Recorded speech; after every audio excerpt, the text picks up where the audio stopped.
గోదావరి జిల్లా Korukonda press meet సమావేశంలో తూర్పు గోదావరి జిల్లా క్రిస్టియన్ మైనారిటీ అధ్యక్షులు నక్కా ఆనంద్ కుమార్ మాట్లాడుతూ ఎన్డీఏ కూటమి ప్రభుత్వం ఎన్నికల్లో మేనిఫెస్టోలో ప్రకటించిన విధంగా సూపర్ 6 పథకాలు రాష్ట్రంలో గల క్రిస్టియన్ మైనారిటీ వారికి సహాయ సహకారాలు అందిస్తారని, ప్రతి పాస్టర్ కి ప్రభుత్వం నుండి వచ్చే ప్రతి పథకాలు అందే విధంగా కృషి చేస్తామని, ఎన్డీఏ కూటమి ప్రభుత్వం మాకు అభయం ఇచ్చారని నక్కా ఆనంద్ కుమార్ ఆనందం వ్యక్తం చేశారు. ప్రింట్ మీడియా వారికి, ఎలక్ట్రానిక్ మీడియా వారికి ప్రత్యేకమైన కృతజ్ఞతలు, నమస్కారాలు తెలియపరుస్తూ ఉన్నాం. మన రాష్ట్రంలో నూతనంగా ఎన్నికైనటువంటి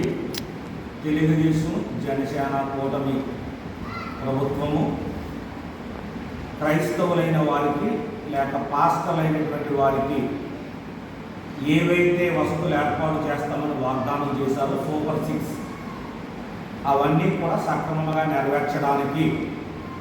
గత ప్రభుత్వంలో వలె ఈ ప్రభుత్వంలో కూడా క్రిస్టియన్ మైనారిటీ అనేటువంటిది ఒకటి ఏర్పాటు చేసి ఆ మైనారిటీకి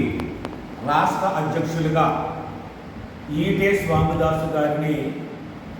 వారు ఏర్పాటు చేయడం జరిగింది. అలాగే